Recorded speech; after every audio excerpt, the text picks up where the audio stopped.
Welcome to The Naked Podcaster. I'm your host, Jen Taylor. A huge thank you and shout out to NGBN TV for sponsoring this video podcast episode. In today's episode, we have on Paul Forcione. Born with cerebral palsy, his mom was told he'd never walk.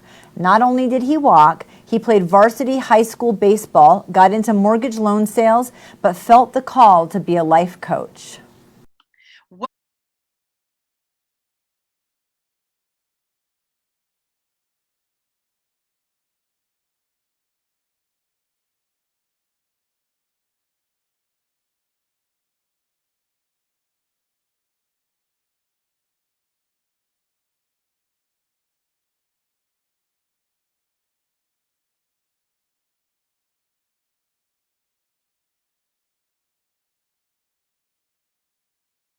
Authentic. They wanted to kind of Americanize it, so they kept the spelling, but they pronounced it Fortune, and that's why it's Fortune today. So I grew up in Rhode Island, and very Italian and Portuguese. I was definitely a minority, and that's why when you came on, I'm like, is it Forcione? Because my brain went to Rhode Island and Italian, and yeah, it went right there. Not that I would have pronounced it correctly anyway. I was going that direction for sure. Your website is acalltoaction.coach. So I want to jump in a lot and talk about that. Tell me about A Call to Action. Okay, well, basically, I want to help clients improve their mindset so that they could be more productive at work, so they could be more present for their friends and family, and more importantly, so they feel better on the inside, because that's the most important part, is to feel good on the inside, to feel good about yourself. And that is my main goal with my business. I was so excited when I pulled it up and I landed on, the landing page, and it says struggling with negative thoughts, learn to improve your mindset, because my business outside of the podcast is coaching people to change their mindset to live with more gratitude and joy. So we are actually very, very aligned in what we do, but we do it in very different ways. So I was super excited about this.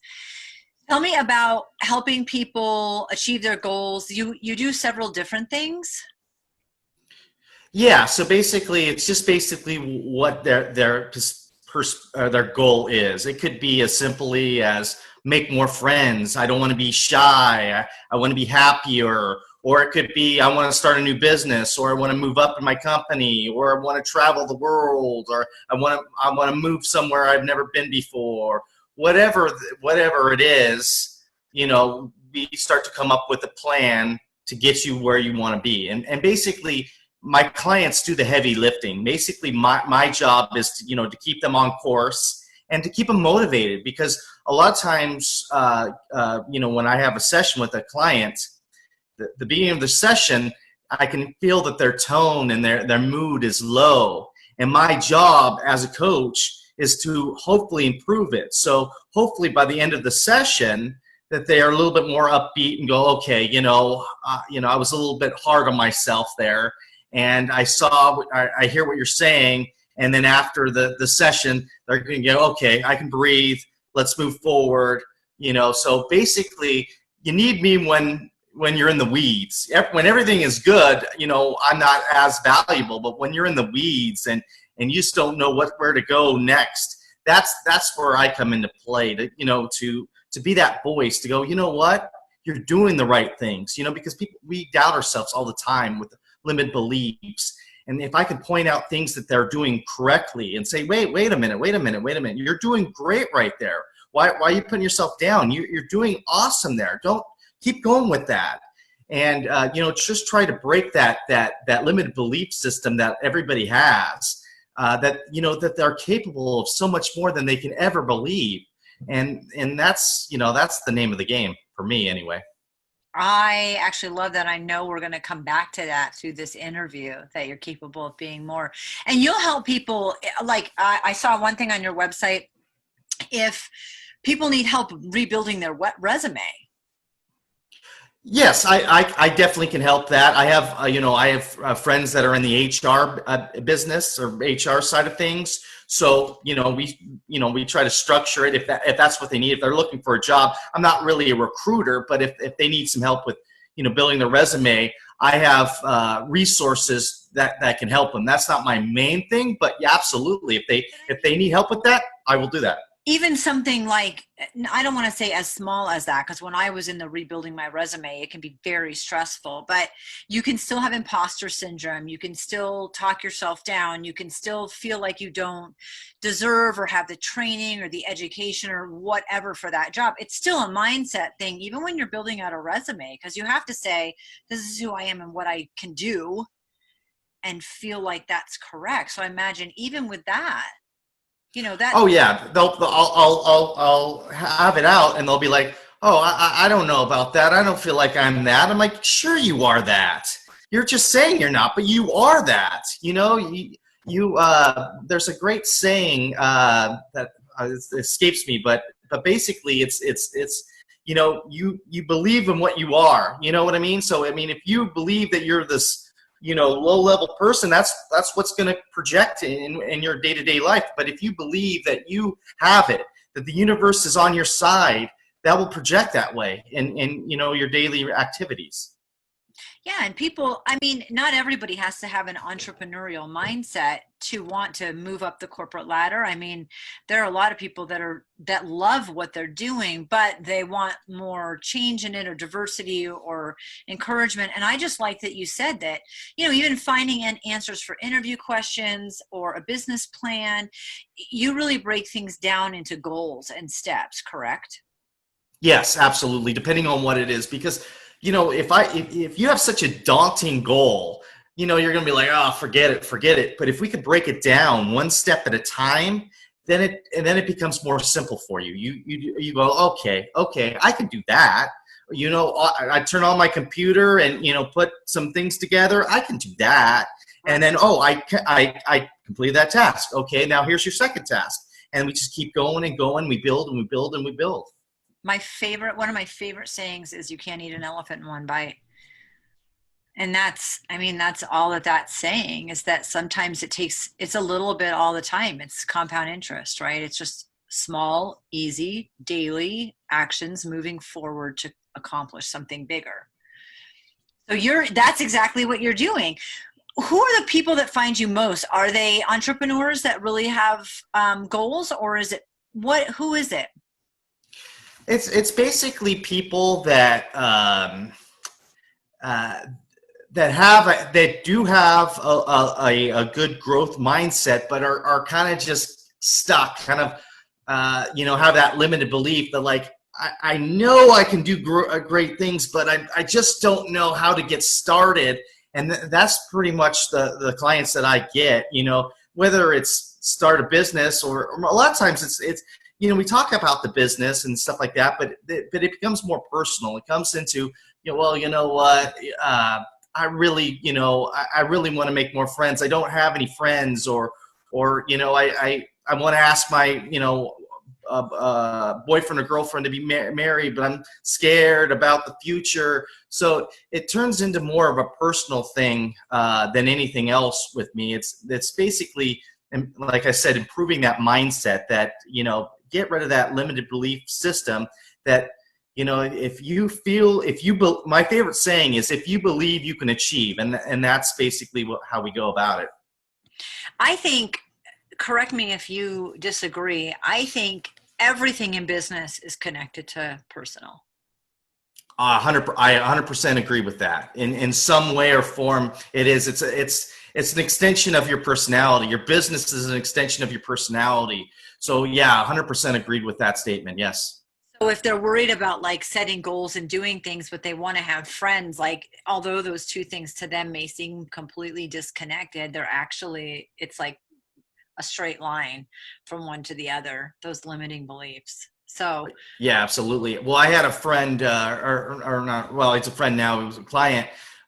He wanted to own a bar restaurant, and come to find out, what he really wanted, he didn't have very many friends, and basically what he thought was, if I owned a bar or restaurant, that that he'd be able to meet people and such. So the business didn't go well, but he gained so much more friendship from it that he does not regret opening it because of the friendships and people that he met that he wouldn't have if he didn't try that opening up the bar. That is such a great direct connection. That's like Cheers. I used to watch Cheers when I was, that aged me probably. But you want to go someplace and feel at home and have people that know you and connect with you. So that's a lot of work to have friends. Absolutely, it is. It is, because everybody's different personalities. People have different buttons that set them off. So it's very hard, especially in the time that we're living in right now. Everybody's really heightened sensitive about everything that's going on, which is rightfully so. But it just brings a lot of stress to people and friendships, just with everything's going on with pandemic and protests and everything else. Yeah, at the time that we're recording this, we're in the middle of a pandemic and riots at the same time. There were killer wasps or something too. Yeah, yep. So we're recording at a time that we're going through that. Has there been a big shift in your business because of 2020 and how much has shifted? Yeah, I think that a lot of people, because of the events that have been going around since 2020 started, come up a little bit more of a negative mindset. A lot more anger. I'm seeing a lot more sadness, and we get to the root of the problem, and a lot of it stems from fear. Fear of the unknown, and once people acknowledge. Because being vulnerable is a strength, not a weakness. If you can be vulnerable, that is power. A lot of people want to put on this facade, men and women, that, I got this, everything like that. But no. I tell my clients this all the time. If you're sad or angry, don't feel ashamed that you're sad or angry. That's your emotion. You're entitled to feel this emotion. But I do tell them this. I go, at what point in time do you want to stop feeling, sad or angry? And at that point, you have awareness and going, okay, you know what? Now I don't want to feel those emotions anymore. How can I push through and not have that feeling anymore? But to feel those emotions, that's being human. And that's so okay to feel those emotions. Never feel ashamed about being angry or sad, because something happened that triggered that. And that's perfectly fine. Yeah, I imagine that you would see more anytime there's uncertainty. It just really plays on the fears and limited beliefs you already have that are existing. It just heightens some of that, or definitely brings them up to the surface. Let's go back in time. Okay. All right. Great. Do you want me to get into my personal story, or? Yes. Let's. Okay. Sounds good. Okay. So, my story started like everybody else as an infant, but when I was an infant, I was diagnosed with something called cerebral palsy, and basically what it is, it affects one side of the body, affects motor skills.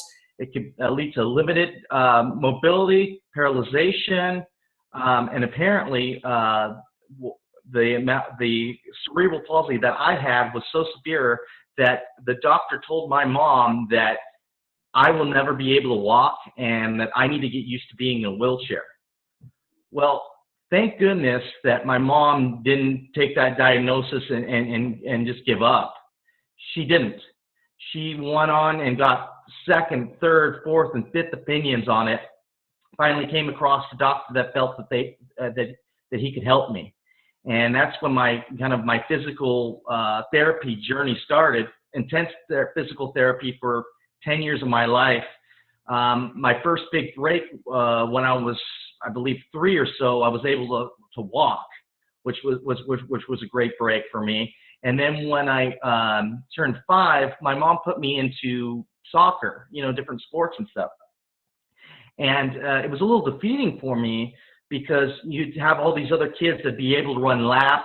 And my dad had to go to the coach and say, oh, my boy, he can only go 20 to 50 yards. And I felt so sad, and I just wanted to fit in with the other kids, and I didn't. And then after that, I got my second big break. I was able to get surgery on my right foot to get a little bit more mobility.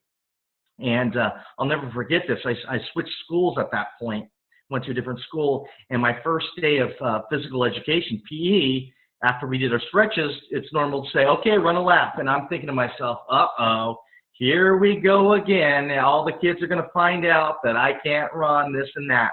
But something different happened this time, and I haven't tested it out at the time. And I started running, and I was able to keep up with the other kids. And I'm like, Paul, keep going, buddy. You're doing it. You're doing it. You're doing it. And I finished the lap, and on the outside, I kept it cool because I didn't want anybody to notice anything. But on the inside, I was like, yes, yes, yes. It was like I ran a marathon. I was so happy with myself. Finally, I was in a situation where I was just one of the other kids. I didn't stand out. Things got a little bit easier for me, but I wouldn't say they were easy. I still walk with a little bit of a limp. I still held my right arm slightly different than the other kids. And then I switched schools again when I got into junior high. And that's a tough age to switch schools. Already with no disabilities, that's a tough age to switch schools. Now, with somebody who walks with a limp that holds his right arm differently, having to go into a different school, it was hard. I was picked on pretty much from 7th to 8th grade, pretty much almost every single day. And I remember going in my room each day and crying, going, why me? Why this? You know, all the time. And then I would say in the middle of my 8th grade, I just got fed up with it. I got fed up with crying all the time. I'm like, I don't want to cry anymore. And I'm thinking to myself, well, what can I do? What positive steps can I take? And at the time, I'm like, well, I love baseball. So I thought, well, you know what? Why don't you make a goal for yourself? Why don't you make a goal that you're going to make your varsity baseball team in high school? And I'm thinking, okay, let's try that. So I started signing up for winter, fall, throwing a tennis ball on the garage. I was practicing every single day for this. And another miraculous thing happened when I started this mindset change of this goal and playing baseball all the time. The other kids kind of saw the change in me, and instead of picking on me, they started rooting for me. I'm like, okay, Paul, you got this. And I'm happy to say by my junior year, I was able to make the varsity team, and then I played my senior year. And, I've gone on to just continue not playing baseball, but I ran a marathon. Somebody with cerebral palsy that wasn't supposed to be able to walk ran a marathon, LA marathon. So I've kind of used this energy, this mindset, from my childhood and pushed me through adulthood. And, so ever since that, I've been interested in, self-help books and underdog stories, because I felt like I was an underdog. So, when I got into my adult life, I didn't know really what I wanted to do. And I had a friend, I got into mortgage sales. Actually was, pretty good at it, made some pretty good money. But in the back of my mind, after a while, it wasn't fulfilling anymore. And I'm thinking to myself, what do I really love? And I'm reading, all these videos of self-help, motivation and stuff like that. I'm thinking to myself, that's what I want to do. That is what I want to do. I want to be able to help people, motivate people, and use my story as a platform so they can go after whatever their dreams or goals are. And that's what brings me, basically to present day in a nutshell. I want to go back first. What a blessing your mom is that she didn't, you're diagnosed with something that's genuinely you're diagnosed with, and there are struggles, but she didn't take what they said and push forward. So that's a huge blessing. And your dad was supportive too. Yeah, absolutely. Both of them were. My mom was my voice at the time. I was an infant. I didn't have a voice. She was my voice. And I owe a lot to her. I mean, if she wasn't the person that she was, I don't know where I would be. So I owe a lot. There's nothing I can say to repay what my mom has done for me. And I'm so grateful to my mom. She's still alive, and she's still fairly young. So, I still have a great relationship with my mom. So I think, there's not, words can't describe how I feel about my mom. Exactly. And parents, should be doing that and advocating for their kids and being a voice. But in a situation that's scary with doctors who know so much more, it's hard not to just get sucked in. You would have been in a wheelchair by the time you were a year old, Tell me more about physical therapy. You said 10 years, so I'm guessing you don't remember walking for the first time, but I can't imagine as a mom myself how incredible that would have been that you started walking. I mean, yeah, Yeah. I Yeah. for that. What was the physical therapy like? Can you talk me through it? Walk us through it? Yeah. I mean, obviously it's been a while now, but yeah, I remember, having to get up early in the morning, sometimes before school or after school, going, I don't want to do this.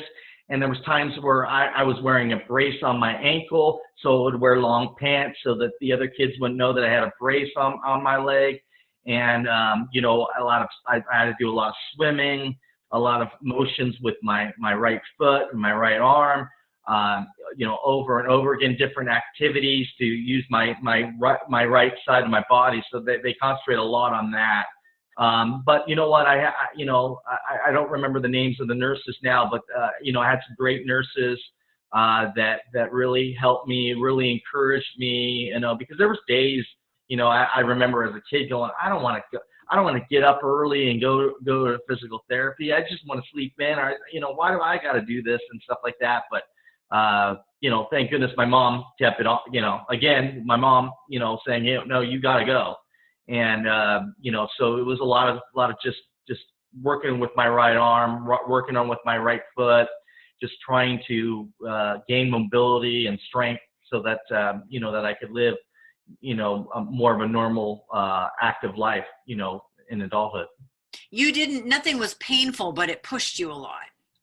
Yeah, I don't remember being in so much pain. I mean, obviously, when I had my surgery, as I was 6 or 7 at the time, I do remember a little bit of pain there. But no, most of the pain that I felt was probably mental and emotional pain. Just dealing with kids, not understanding what cerebral palsy. No, kids don't know about that. You know what I mean? So, I looking back, I mean, I can't blame them. They don't know. They're kids. The kids don't have a filter. It is what it is. I mean, so yeah, it was mostly emotional and mental pain that I felt more than physical. Did you notice a difference over time doing physical therapy? I know you were younger, but did you notice a difference in your ability, your mobility, and did you recognize that as a kid? Because most kids wouldn't probably. It would just be a pain. I did, and it was right after I had my surgery on my foot is really when I started to feel the difference in my in my physical abilities to be able to, like I said, keep up with the other kids running a lap, which should be easy, but for me it was like I just ran a marathon and this is awesome. So yeah, I did, and and the older I got, the more practice I would do. After 10, so I just started doing those practices on my own, and playing baseball and stuff using, all my left and right arm. So yeah, so I started doing it on my own, but yeah, I slowly but surely, I saw an increase in my physical abilities. Yeah, absolutely. What did they do in the surgery? I believe they took the bone in my right foot and they tightened it, and they tightened the tendons. It's a typical surgery with somebody with cerebral palsy, and I guess it allows you to have more of a spring in your foot, so like when you run, you can have more of a spring. Because when I was younger, I didn't have that spring, so it was like I was running quicksand and I couldn't go anymore because it hurt a little bit, and so it basically tightened the tendon, moved the bone back a little bit so that I have a little bit more spring in my right foot to run and walk and such. That's crazy. So it wasn't like deformed or off or anything like that. You just needed more support in it. Correct. Yeah. Correct. Yes. Not knowing anything about cerebral palsy myself, I mean, that's fascinating and incredible to me. And yeah. And then working through the physical therapy to get past the surgery, then all of a sudden, that's a huge difference to be able to run and keep up with the kids. Oh yeah, it was so great. Like I said, because I was so different than any other kids, and just that simple step of being able to run a lap or laps with the other kids made me feel like one of the kids. and not somebody who stood out. So yeah, it was extremely powerful for me. Isn't it crazy for all of us who want to be unique, people that want to be unique, or that all we want to do is blend in? My sister had red hair, and I thought it was the most beautiful thing ever because it was so different and unique, and she hated it because she got picked on. So it's amazing the stuff how much you just want to be normal when you're younger, and then how kind of cool those differences are as you get older. Oh yeah, absolutely. In high school, I mean, I think everybody feels that way in high school. You're not a full adult yet. You're trying to figure out who you are. You got hormones, so you don't want to stand out too much. But then when you start to realize who you are in adulthood, and not really worry about what other people are thinking about you on the daily, that's when you can really blossom into the person that you really are, because everybody's unique to whoever they are. And, I think it's a beautiful thing if you can embrace that. Amen. But that's hard as a kid. So you had to go through that. I mean, more growing pains than normal, for sure. What hand do you write with?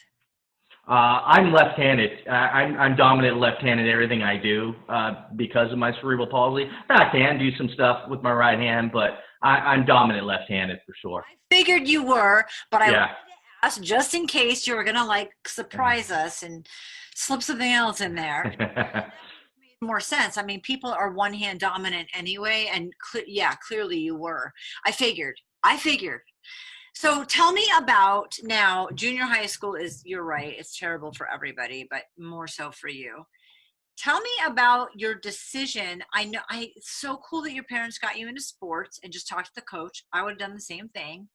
And so you had exposure to sports. What drew you to baseball, and what made you make the decision that you wanted to go for it? That's a great goal. And then push so hard for it. My dad, who's no longer alive, but my dad was a huge baseball guy. And so when I was younger, he would teach me, about the players and about the sport and the rules. And, because we talked about it. We go to baseball card shows when I was a kid. So I was immersed in it. I loved it. I mean, I could, at one point in time, I could tell you the whole starting lineup for both the Dodgers and the Angels. And, that was my life, growing up. It was a diversion for me too, just because of the physical therapy that I was going through. And, at the time, from, I would say, till probably about 10, I really didn't have that many friends. I mean, I hung out a lot with my cousins and such, but I guess they're forced to be my friends because they're family. But I didn't have too many friends. I mean, I did. I don't want to say I didn't have any friends. I did have friends, but when I started to gain a little bit more personality after 10 is when I started to really have friends and such. But baseball was basically a friend to me, a lot of times, because I'm an only child too. So a lot of times I had to entertain myself. So a lot of times it was, in the backyard, pretending I was some baseball player, hitting home runs, pitching ball, and all that stuff. So it's just basically ingrained into me as a child.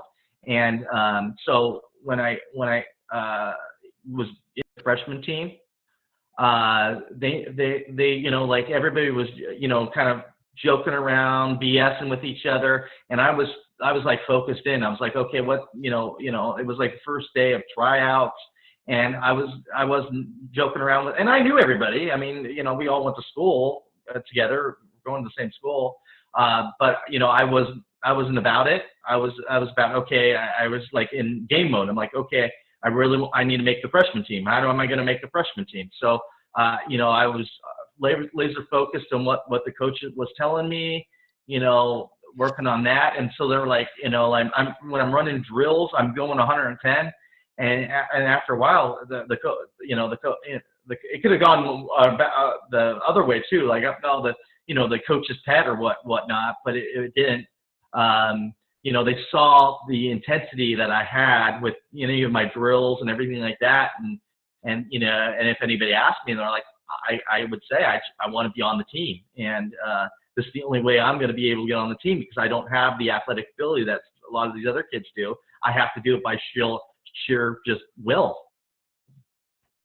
I love that. And then they ended up rooting for you and doing everything they could to help you. So what was it like when you made varsity? Did you guys have like the paper in the hallway where you go up and read your name? How'd you find out? No, we didn't. I didn't have that. I would just basically what was going on my junior year. I was coming up back and forth from JV to varsity. Like I pitched, so like some games that they needed some extra arms, so they would move me up to varsity, and I would pitch a couple innings. And then and if they didn't need me, they moved me down. And then obviously my senior year I was full time varsity the whole time. So I was platooning my junior year. But getting a little bit of playing time, not much, but getting enough. And then my senior year, I mean, I had my name in the paper. I threw a shutout, a 3-hit 0-1 shutout, and some other good games. And I was able to hit that year. Normally was I didn't hit most of the time. Most pitchers don't hit, but they allowed me to hit a little bit, and I did pretty well there. So it just was a good feeling. There wasn't like a thing on the wall. Basically, it was hey, Paul, you're going to varsity today, and you get nervous. You're like, oh crap, and then and when you're put in the game, you're like, oh okay, you better perform. And luckily, I did okay, and then made it full time my senior year. So glad. That's a great story and perseverance. What happened after high school? So now we're bridging this gap between high school and now, and I'm not guessing on how many years has gone by. I'm 39. I don't care. I'm 39. So we're talking I graduated in 99 in high school. And so 21 years. Talking, 20 years. Okay, so in the last 20 years, did you go to college did you play sports after that? Was that ever an option for you? At that time, I didn't play anything further than the varsity baseball. I mean, because I made the team, and that was great, and I was pretty good. That next level, you really needed to be recruited. I did some tryouts and stuff for a junior college, but it just didn't pan out. But I was happy where I got from that. So then I went to school, at junior college for 2 years, then transferred to Cal State Fullerton in California there. And then at that time, I thought I wanted to get into radio, television, film. I felt like I wanted to be a writer or a sportscaster or something of that nature.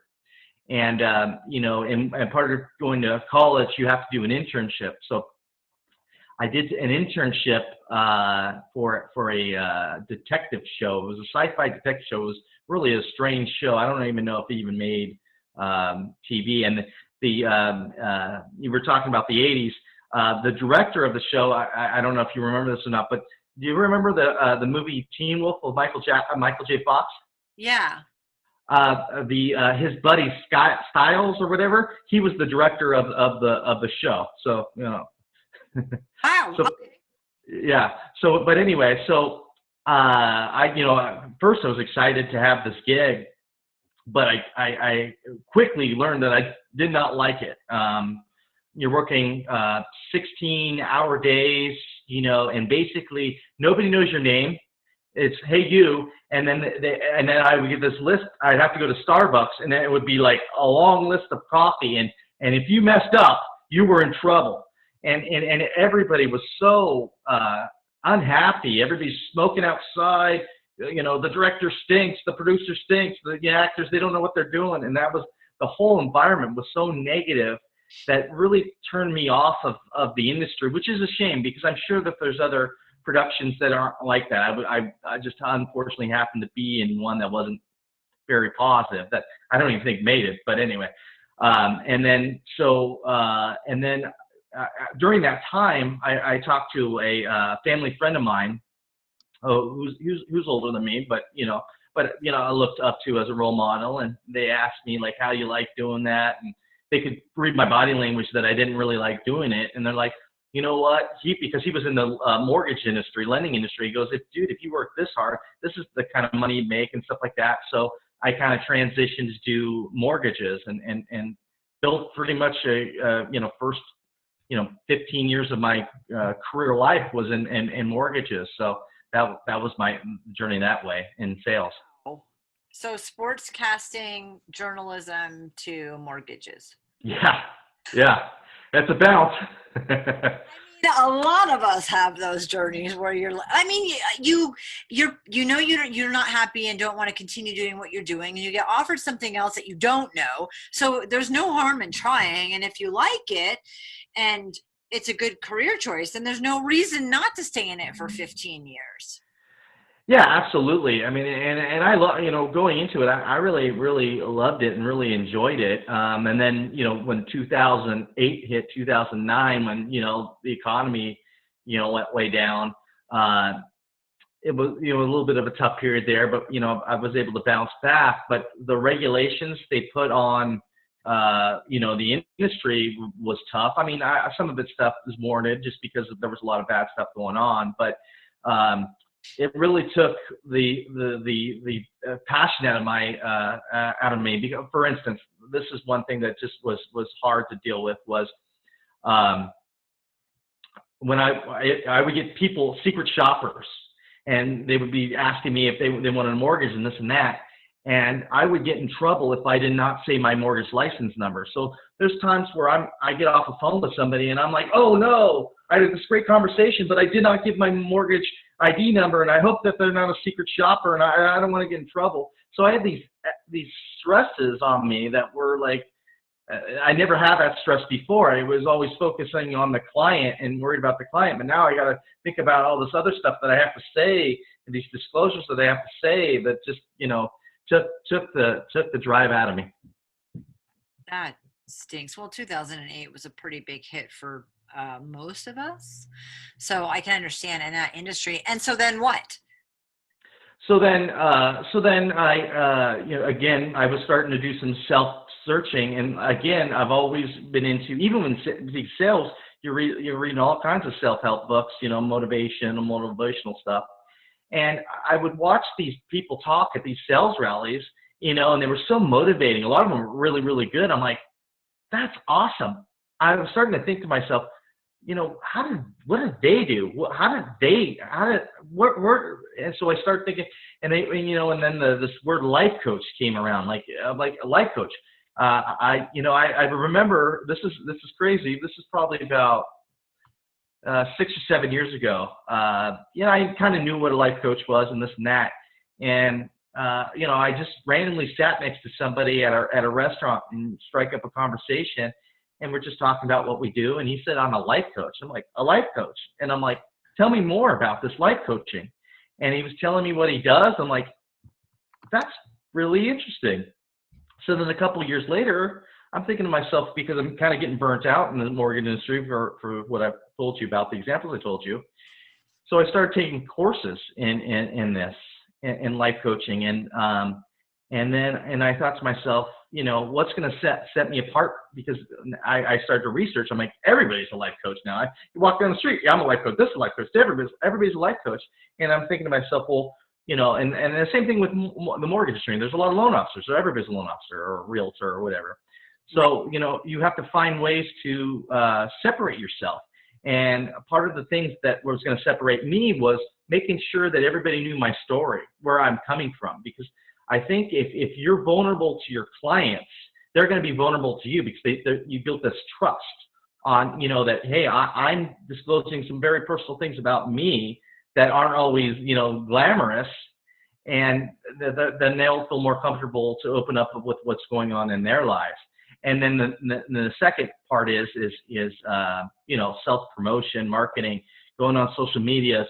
Obviously the pandemic has kind of stifled me, because I also like, do the social media stuff, but I love the old school networking. I love going to networking events, talking with different people. I love that. I love that social interaction. That's kind of been taken away from me for the last 3 months. So hopefully down the road, we can get back into doing stuff like that. So. That's really interesting. So you decide you start looking into a life coach and then you sit next to one. It's always like that, isn't it? Like Yeah, in the universe, you're opening your mind up, what direction did you take and how did you accomplish going from the mortgage broker to launching your own business? So the first step, I think, in anything is you got to start believing that you are this, that you're a life coach. Okay, you're a life coach. So I started telling everybody, and everybody thought I was joking around. My colleagues in the mortgage industry. I go, I'm going to be a life coach. Okay, yeah. I want to be an astronaut. Help me be an astronaut. So they give me these jokes about being a life coach and stuff like that. I'm like, I'm going to do it. And they're like, okay, whatever. So that was the first step. The first step was putting it out there in the universe that I am going to be a life coach. And that was the number one step. I told everybody that I am going to be a life coach. So then I'm like, okay, now that I told everybody I'm going to be a life coach, what do you do now?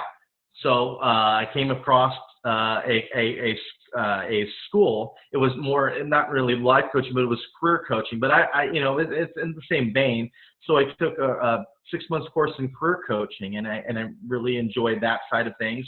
But I thought to myself, well, I want to focus more on the life coaching than the career, which is good. I know that the career is going to come up in life coaching, obviously. So you want to have that and that's where I got the training on the resumes and knowing other people in HR, to look it over and such. So I have that side of things. But with my story that I shared with you, it's more on the life side of things. It's more about mental and emotional strength and physical strength, but I would say more mental and emotional strength.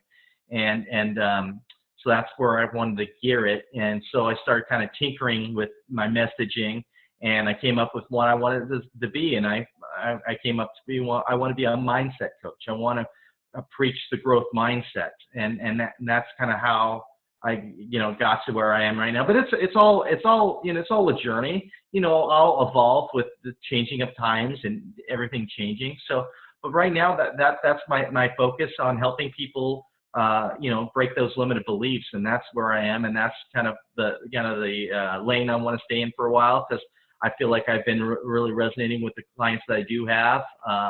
So kind of where I came. I'm surprised I am. I'm surprised that you hadn't considered some sort of coaching earlier, actually. Sometimes it takes something happening to get us out of our comfort zone.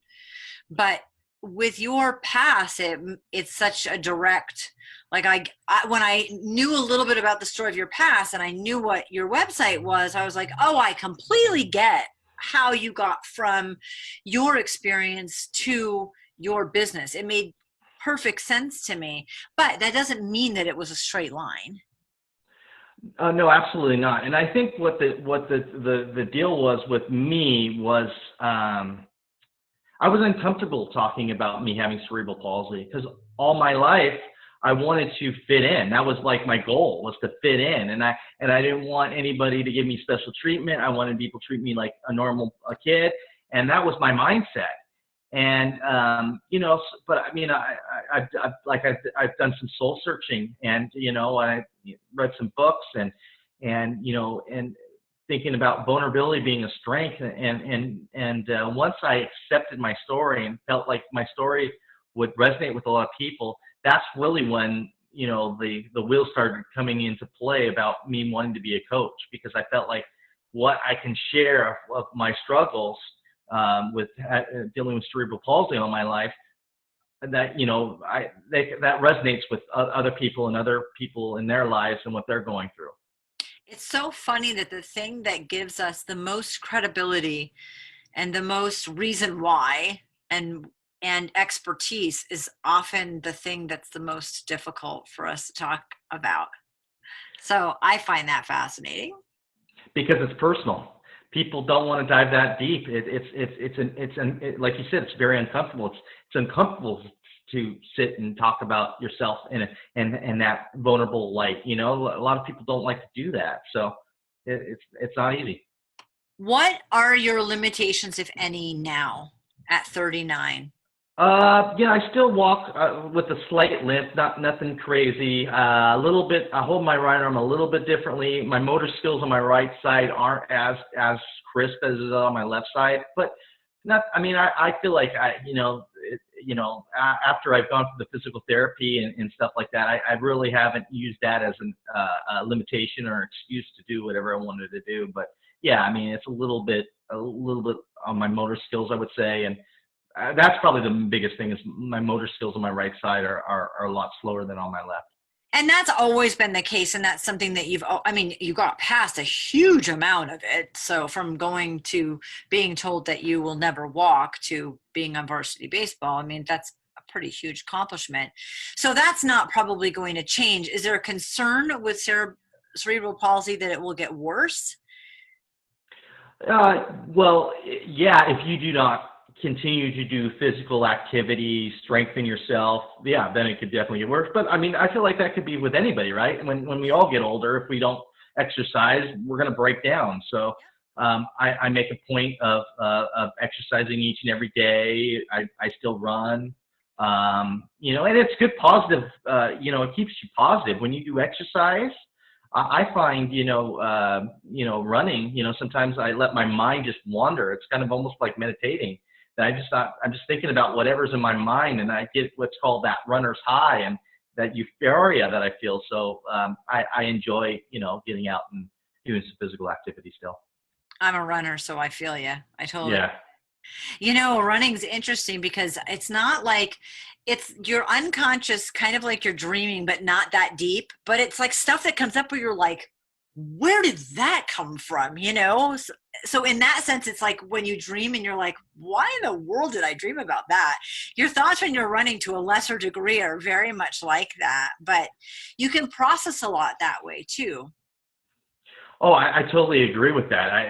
That's well put that you said that, because I feel the same way. And it's funny too, is when I'm driving down the street, I can point out people that are in that runner's high, and I get jealous. I'm like, they're in their runner's high. I can see on their expression on their face that they're really, really in good thought right now. And it's great. And you can see when people are struggling too, but that I can see it on people's face, and it makes me jealous. I'm like, I want to go out and run now because I want to feel that way too. I agree. And there's so much science behind 20 minutes of being outside, just walking, just 20 minutes, just sit outside in your grass in your backyard. Just moving your body is one thing, being outside is another, detaching from the busy world around us is another part of it. And there's tons and tons of science on how beneficial that is. So as far as mindset, then yeah, that would make a huge difference in anyone's life, regardless of that. But yeah, I'm glad that I'm going to ask a weird question since I don't know. I assume other people don't know. The thing I love to do with runners, like when I'm in my car, when I'm in the passenger seat especially, I see somebody running, I like to plaster myself on the window, be like, I could totally beat that person right now. So we're also like really dorky and a little off, some of us runners. So yes, but it is, you can recognize that those people that are just a little more like have it together and feeling pretty good about what's going on. And if you are like that, people around you will recognize it. Like, you're not being a horrible person, but maybe you could use a run right now, like equalize yourself. Absolutely. I mean, after I do, and I'm sure you do too, but after you do a nice run, there's nothing better than that. No drug, no nothing in the world. After you do that run, you just feel so good. You feel like you can do anything. You can take on the world. It's such a great feeling. And that's why a lot of runners will be like, I'm going to have to embrace the suck right now because the end goal, like I have to play the slightly long game because not every day is good weather. Not every run is a great run. Runner's high is sometimes elusive, but in the end, even if it's the only thing you get out of it is that you finished. And there are those days. It's good. Do you use physical exercise in your mindset coaching? Oh, 100%. You have to. I think it's a natural high, and people, and just for their well-being, physically, mentally, everything. I do tell them. I mean, and I don't tell them to run a marathon or anything like that. I mean, if they have limitations, believe me, I know about limitations. But if like you talked about, take a walk. There's nothing better than having sun on your face. Vitamin D is so important that we don't get enough of it because of life. Everybody works indoors and you get busy. But if you can take, like you said, 20 minutes, just go outside and take a walk. Yeah. So good for your psyche. And like you said, the same thing with walking, it's different. But even when you walk and just let your mind just wander on just whatever your mind takes you, that's very therapeutic too. So people know how to get in touch with you because I have the link to your website in the show notes. Who should reach out to you? Do you have something that comes up more predominantly, an ideal client? I guess my ideal client is somebody that wants greatness in whatever it is, personal, business, whatever it is, but just doesn't have that, that just, I don't know how to get started. I'm kind of stuck in my own ways. I just want to be that guide to bring that out of you. So I would say somebody that just wants better for themselves in some sort of way. And it could be small, could be big, whatever it is. I'd love to be able to help you and bring out that great person that you are, because everybody's great in their own way. Everybody's unique and everybody has talents. We just got to find it. That's the thing in life. We talk about passions, you know what I mean? People may not know what their passion is at 18. Most people don't know what their passion is at 18 because, they haven't experienced anything yet, and passions change, you're passionate about something in your 20s, and you know what? You lose your passion on something and something else gains your attention. So it's constantly changing, and don't be mad at yourself or beat yourself up. You're like, I really haven't found my passion at 60, 70. It's okay. As long as you keep trying to find what it is and experiencing new things, that's it right there. It's not the end game, it's the journey. I always have this analogy. When you watch kids build Legos, their favorite time on building Legos is when they're actually building. They may have fun telling their mom or their friends on what they built, but when they're really enjoying themselves is actually when they're building Legos. And that's what we're doing. We're building Legos. We're living the journey. It's the journey that matters. Our destination could change at any time, but we got to enjoy the present. That's actually true. The journey is so much more fun. It's a little bit difficult though, and sometimes frustrating. So the great thing about having a mindset coach is that we're not doing anything. You could do it on your own, but having accountability and priority and that guide, like you said, is so vital to help get you to the next level, because it's hard to go it alone and we don't need to. Yeah, and I would say the biggest thing that I do is the motivation. I'm able to point out the positive things that people are doing, because a lot of yourself is the worst critic of yourself. So sometimes you get in this zone where you're just like, oh, that's no good, that's no good, that's no good, and it takes somebody going, wait a minute, that's excellent. You're doing something great here, and they're like, wait, what?